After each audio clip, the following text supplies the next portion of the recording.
Hi, welcome to part 11. Welcome to part 11 of Frodo's Journey in Middle-earth. And we're looking up here at the Chamber of Mazarbul, the back door of it. So Gandalf blocked this door, and the Balrog appeared on the other side of it and contested the shutting spell. Nearly destroyed Gandalf, according to him. And the Fellowship flees down these stairs. And in the novel it says the Fellowship flees down many stairs. I'm going to get off my horse here. Hang on a second. It's not a horse, it's a donkey. Dismount. So, yes, cheerio. So, not a donkey, it's a goat. It's a goat. They have goats in Moria. You can't ride a horse in Moria, because, as we know, Build a Pony wasn't allowed in. And so the Fellowship flies down many stairs, and let me tell you, there are many stairs on this route. So as we're running down these many stairs and having a look around us, I want to talk about the television license. I don't know if you come from a country with a television license. Possibly the United Kingdom is the only country in the world with a television license. And the way it works is that if you watch the BBC or any live broadcast television at all, i.e. you watch it while it's being broadcast live, or you record it while it's being broadcast live, or you watch any live events on television, you need to pay for a television license, and it's about 160, 170 quid. So what does all this mean? Well, you'd think if you're not going to watch TV, you wouldn't have to buy a television license, and that's true, but they hound you for it. I don't watch TV, so I don't want to buy a television license because it's supposedly called free to air, but it's absolute nonsense, because at 160, 170 quid, that's about 14, 15 quid a month, which is more expensive than Amazon Prime, it's more expensive than Apple TV, it's more expensive than Disney.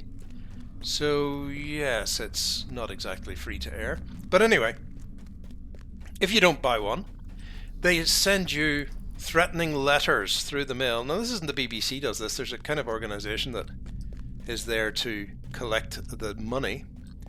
And they send you these threatening letters through the mail and say, well, if you're watching TV, we'll catch you, and you'll have to pay a fine of 1,000 quid. So why don't you pay your 160 quid instead? And all this kind of stuff. And it's very overbearing. And they say, well, what you have to do is you have to make a declaration. You have to declare to them that you're not watching television, and you have to renew this declaration every year. So, in the end, a lot of people are just worn down by the whole thing and saying, oh, sod it, I'll just get a TV license. But it's absolute nonsense, the whole thing, really. And here's why. If you do not live in the United Kingdom, you could VPN into the UK with your computer from, let's say, Australia. Hey JC, how are you doing? And you could VPN in and pretend through VPN that you are in the UK, and you can use a username and a password to log on to the BBC, and you can watch iPlayer and all the BBC channels. And as a result, you get that privilege for nothing that people who live in Britain have to pay for. So there you go.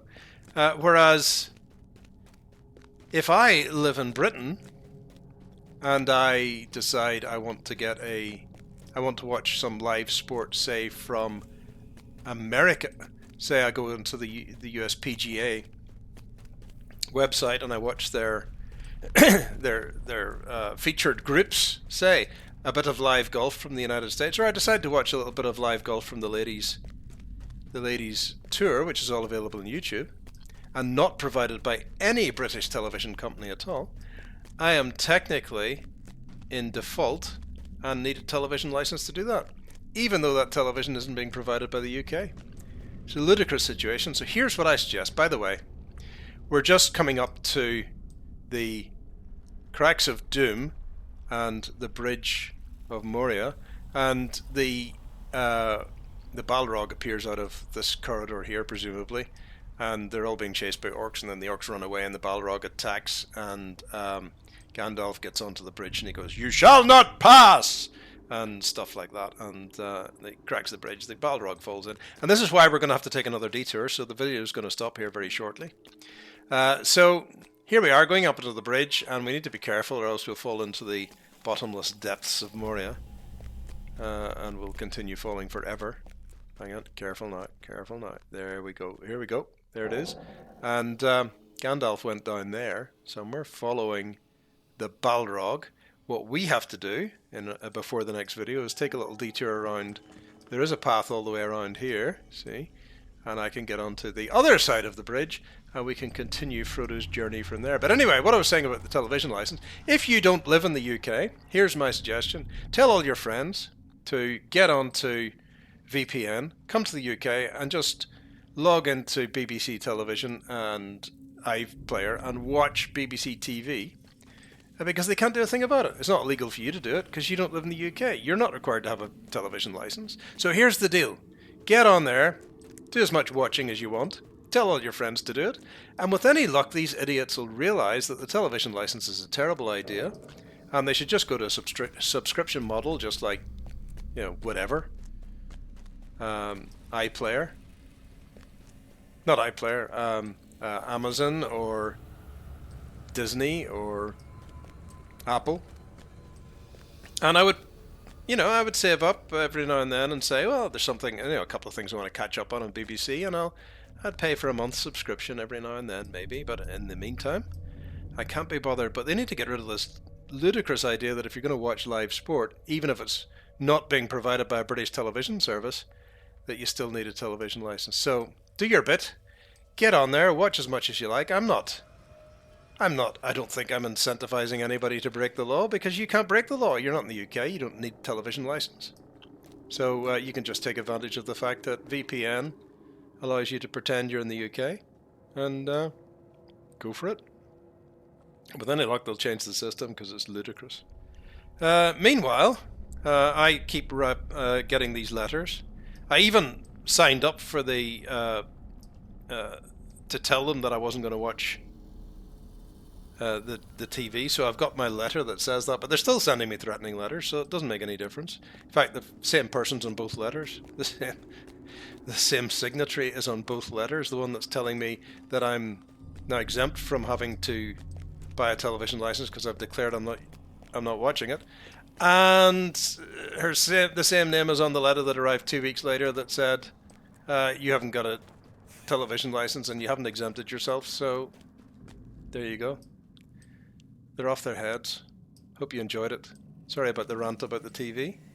If you're not in the UK, this probably is all utterly meaningless to you, but it is a pain in the arse. So hope you enjoyed the video. I'll see you next time.